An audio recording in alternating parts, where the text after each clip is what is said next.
heart is an electrical organ. It produces by far the strongest source of bioelectricity in our body, up to 40 to 60 times stronger than the second most powerful. Totally hung, in tune with the quantum field, at such a level of openness and vibratory awareness. Your body is like a radio transmitter receiver. If you don't have enough energy in your system and you're trying to send thoughts out into the universe to cooperatively affect your reality. The human body has an aura of electromagnetic light energy that radiates far beyond the boundaries of our physical body.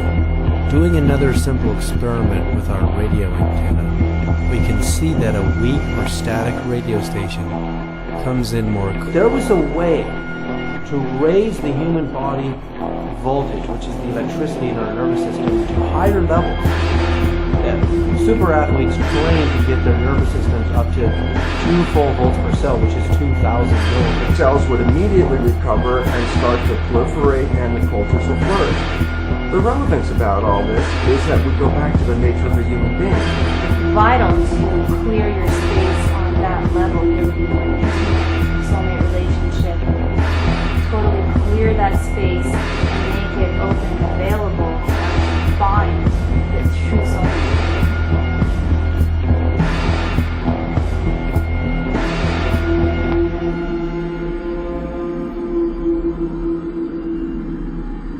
As all 7 of our body's energy centers send out living light waves of different frequencies and amplitudes, they are also sending out our personal information. This means our inner spiritual architecture represents a personal signature of our knowledge, experiences, desires, feelings, true intentions, and deepest thoughts. This signature will be met with a response, whether we are conscious of it or not. I recognized this biochemical description in 1985. I was very much amused by it because I said, I've heard that exact same definition somewhere else. Something is wrong with their child no matter where their child is on the planet.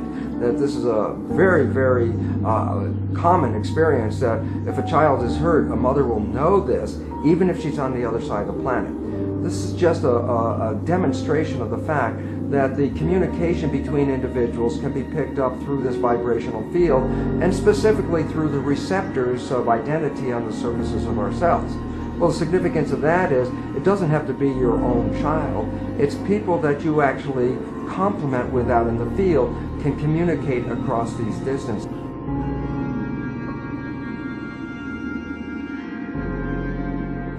Or we might see them occasionally as quantum noise, and that may well be the origin of quantum noise. So you end up with a system which you can... A man being turned on to a woman over here and another man not being turned on. This woman literally activates some circuitry inside of this man that completes his energy. And spread all over the surface of the planet. Significance is this, is that then 2 people have 2 physical bodies and they can interact, but they also have 2 environmental identifications, meaning some kind of energy in the field that is unique to them. Since the field is all entangled and integrated with each other all over the world, that means people are never really separated from each other by physical distances in regard to their personal identity.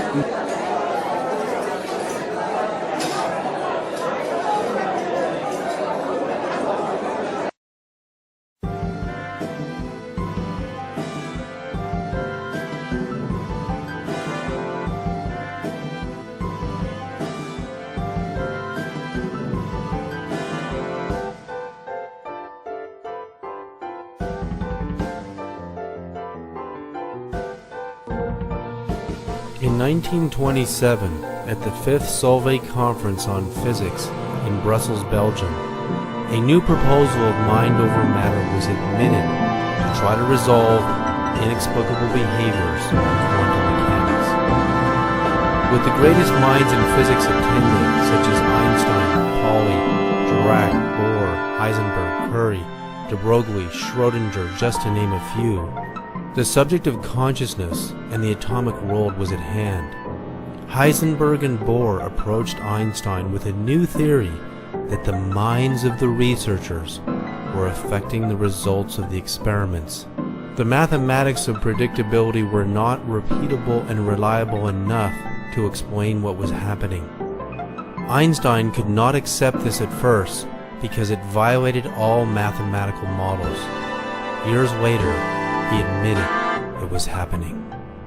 Einstein said, "Anyone who becomes seriously involved in the pursuit of science becomes convinced that there is a spirit manifest in the laws of the universe, a spirit vastly superior to that of man."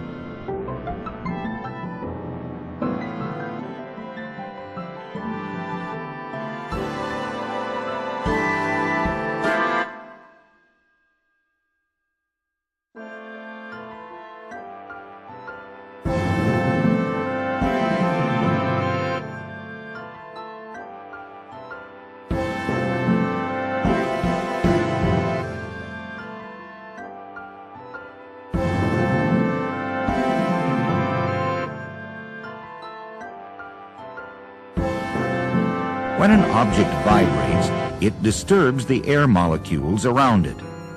The molecules carry the energy of the sound in all directions. The sound travels out as waves. Think of a wave in water. If we drop a pebble into a pond, the waves move out from where the pebble hit the water.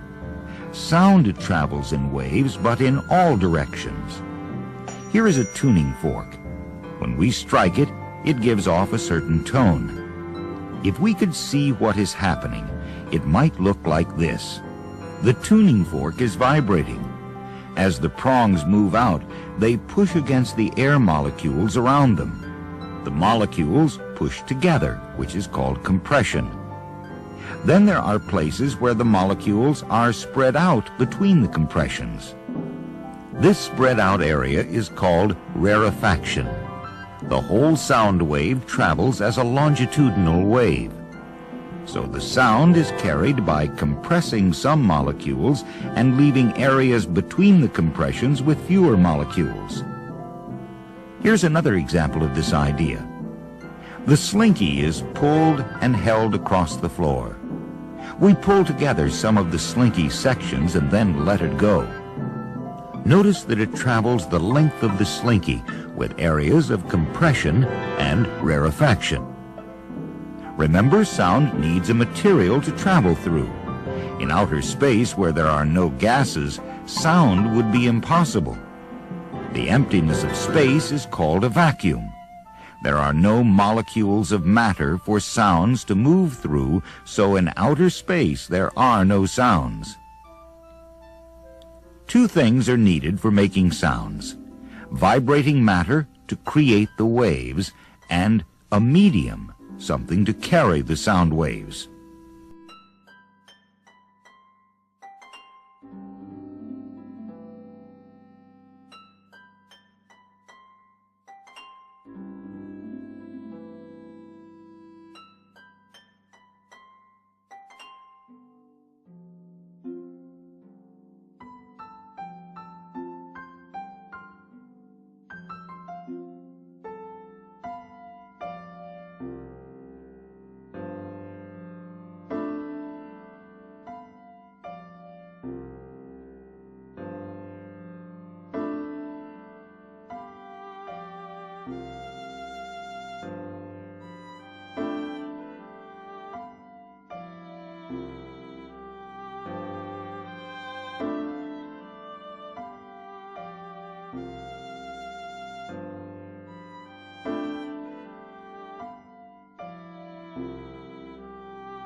Ooh.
Recently, I received a letter from Masayasu Okumura. Oh, damn it. Let me see. Say that name again. What?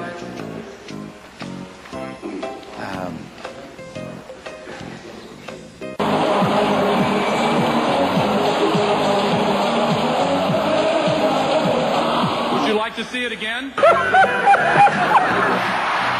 Fine. We can make our beloved country the source of all the dreams and the opportunities that she was... Missed me.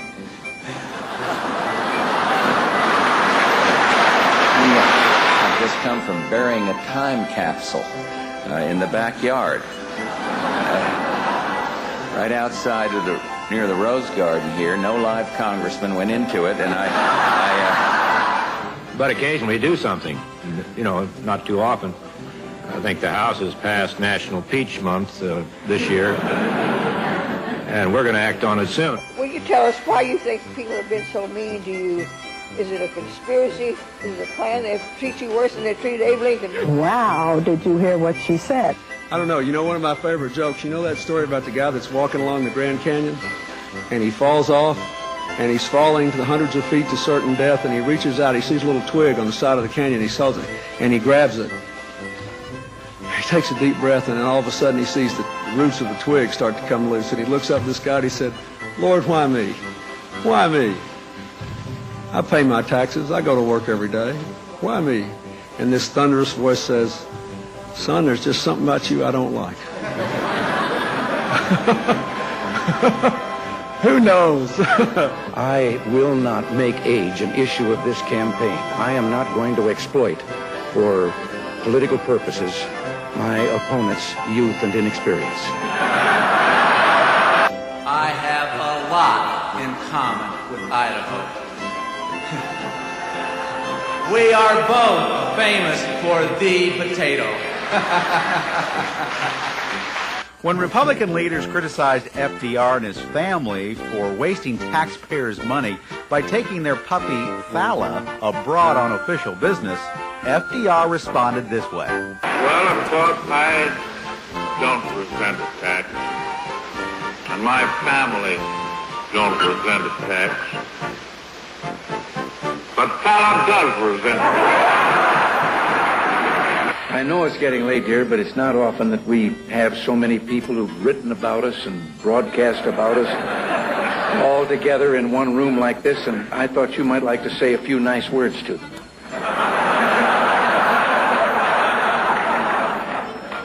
They're all from the press and radio and television. Maybe just a friendly little greeting would do.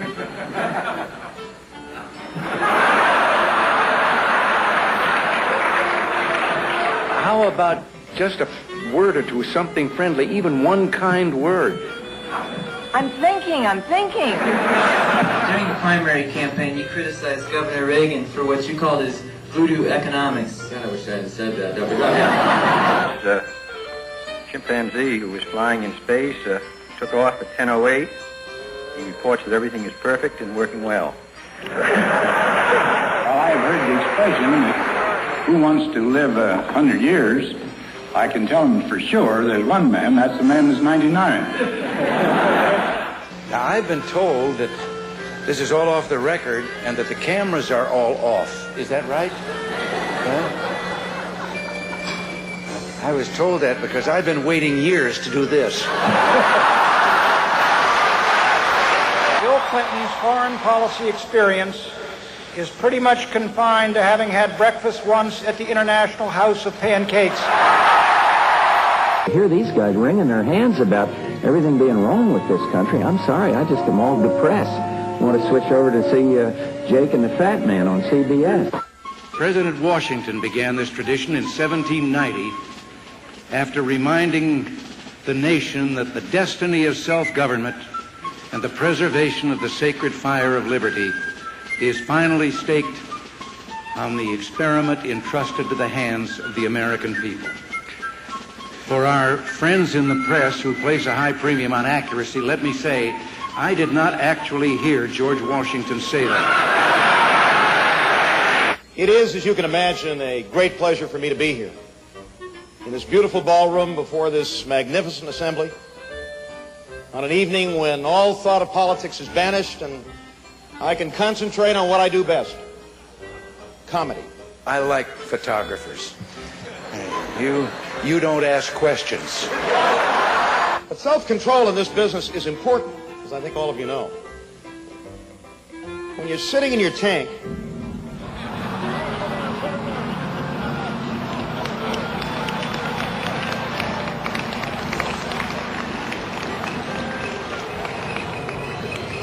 and the gun sights are trained right on Sam Donaldson, believe me, self-control is important. Can you imagine Sam Donaldson with a camera? As most of you would say, the thought makes me shudder.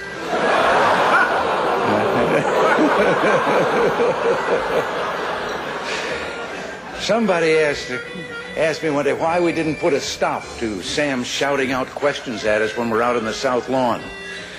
We can't. If we did, the starlings would come back.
腐は体にいいぞ。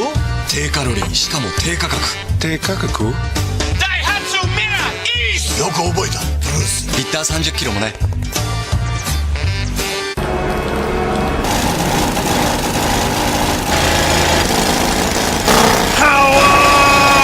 焙煎コーヒーに強さを配合。フォアパワードコーヒー誕生。この惑星の子供たちと呼ばれる存在には、おはようございます。超授業だりんや。そう。全身でぶつかっていかなくてはならない。もしよかったら付き合って。声が小さい。ただ教師としてあるまじきそういうですよ。分かった。この惑星の教育は加減が難しい。でも君はいい教師になる。缶コーヒーのボス、レインボーマウンテン。 If I had asked, what does meth do to your brain? Does meth make you hear voices? Or if I asked, can't you just stop doing meth? My mom wouldn't be asking. Oh God, what did you do? Oh, baby, hold on, please. Honey! No! Hold still, please. No!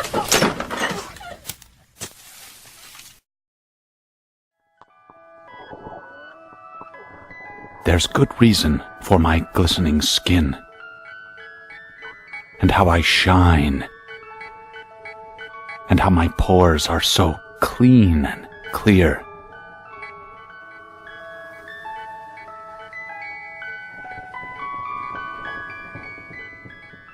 I eat little baby's ice cream. It keeps me young. It keeps me light on my feet. I spring from activity to activity. I love my job. I love my life. When you eat little baby's ice cream, you'll wink and nod and hug and high-five each other with great enthusiasm. This is a special time. Little baby's ice cream. Ice cream is a feeling.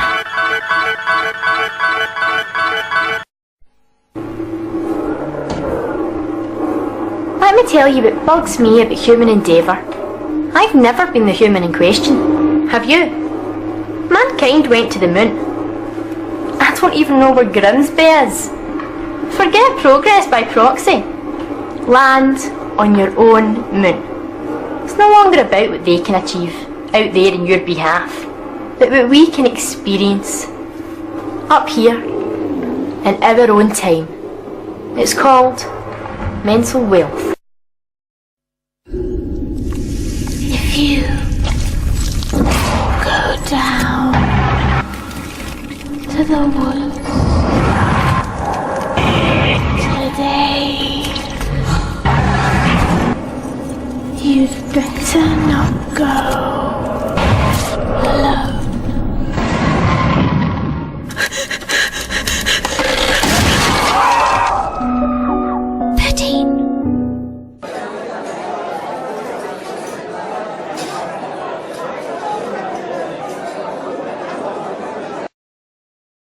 Transmission of sound. Every sound is produced by a vibration. Vibration is the back and forth movement of an object. As you speak, vibrations are produced by the vocal cords in the throat. You can hear only when the sound energy reaches your ears. But how does sound energy travel? Wonder how that works? Come, let's go across to Dr. Zook.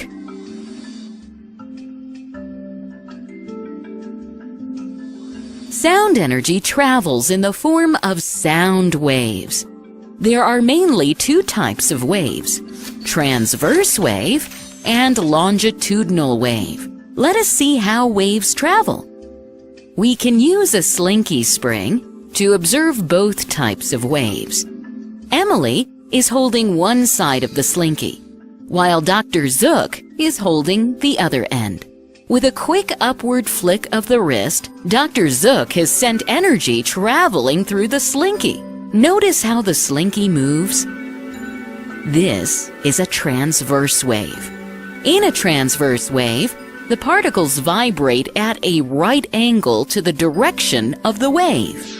The wave traveled from Dr. Zook to Emily and back. Now let's see what a longitudinal wave looks like. Emily is holding one end of the slinky, while Dr. Zook is pulling its other end towards himself, and then pushing it towards Emily. Watch closely, and you will notice that some of the coils crowd close together, and then slowly move farther apart. This is because the vibrations are parallel to the direction of the wave. If the wave moves from right to left, then the particles also vibrate from right to left. This is a longitudinal wave. Sound waves are longitudinal waves. These waves travel at different speeds in different mediums. The medium could be a solid, liquid, or gas. Now let's see how this works. In a solid, the particles are very close together. Sound energy moves as one particle hits the other particle. With the particles being so close together, sound travels quickest through a solid. If we look at particles in a liquid, they appear to be slightly further apart when compared to solid. Thus, sound energy takes a little longer to travel through a liquid. Look at the particles of gas. They are spread out, and hence, sound waves travel most slowly through them. Now we know how sound travels in different media. The vibration of particles produces waves. Wavelength is the distance between two consecutive compressions or rarefactions. The number of waves passing through a point in a second is called frequency, and it is measured in hertz.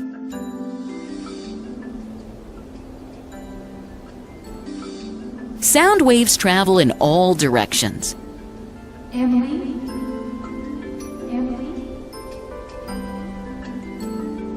Sound gets reflected. That is, it bounces back on hitting a solid surface. Bouncing back of sound is called echo. Bouncing back of sound is purposefully used in detecting depth of seabeds. That's amazing, isn't it?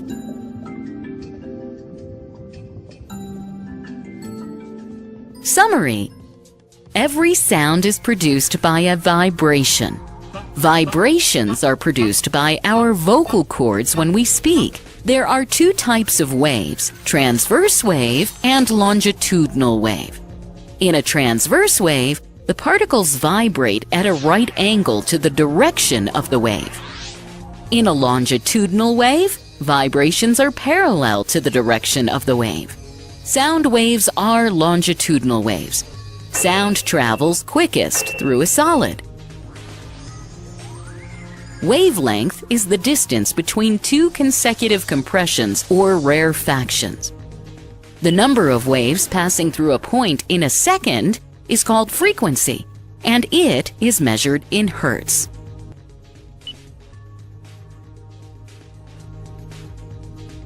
Bouncing back of sound is called echo.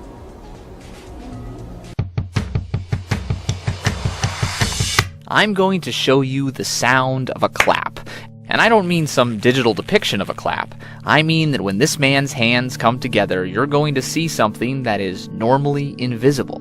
You're going to see the actual sound wave leaving his hands and traveling outward at 761 miles per hour, the speed of sound. And here it is again. How is this possible? Well, I'll start the explanation not with sound, but with the heat from a lighter. There's a puff of butane, sparks fly, and the fuel ignites. But that shape billowing up from the flame isn't smoke. That's normal air that has been expanded by heat. We're able to see the density change thanks to a technique called Schlieren flow visualization. Here's how it works. You start off with a light shining through a single slit. If you reflect that light off a parabolic mirror, all the rays become parallel, and then you can use another parabolic mirror to refocus the light down to a single focal point, and then in through the lens of a camera to make a picture. Now here's the trick. You place some sort of barrier right at the focal point. Now you add something that will distort the air, like a candle. The candle will block light rays, making a silhouette, and the flame will make light, but rising heat will change the density of the air above the lighter, and that will bend the light rays. The bent light ray won't pass through the focal point. It will be blocked by the barrier, and the picture will be darker.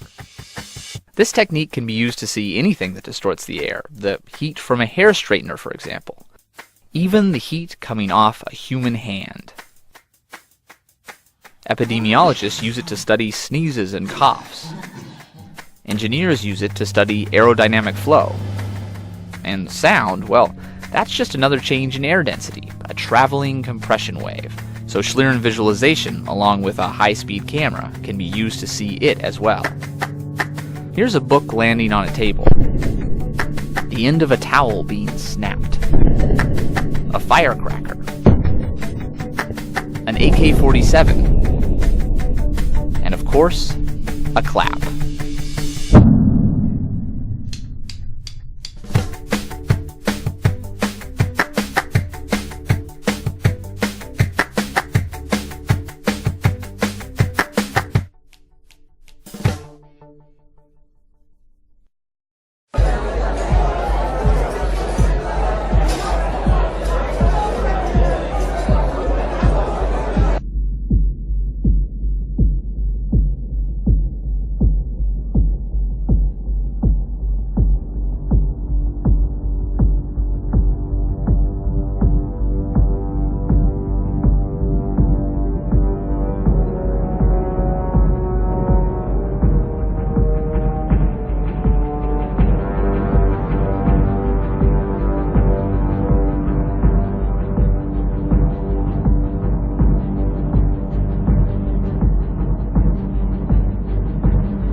Over half a mile down, at the bottom of the Gulf of Mexico, they came across what appeared to be an underwater lake, over 20 meters long, with its own sandy shore.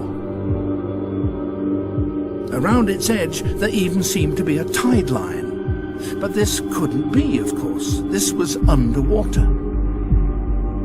In fact, the lapping edge was created by a thick soup of salty brine, far heavier than the surrounding seawater, and the sand was made up of hundreds of thousands of mussels.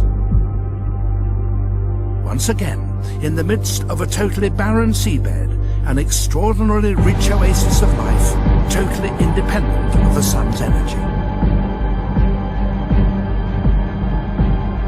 The source of energy this time was not sulfides, but methane bubbling out of the seabed. And once again, the mussels carried special bacteria capable of fixing the methane's energy. Just like the hot vents, a complete ecosystem had developed based on the bacteria. There was an enormous variety of completely new species. Shrimps, weird squat lobsters, and bright red polychaete worms.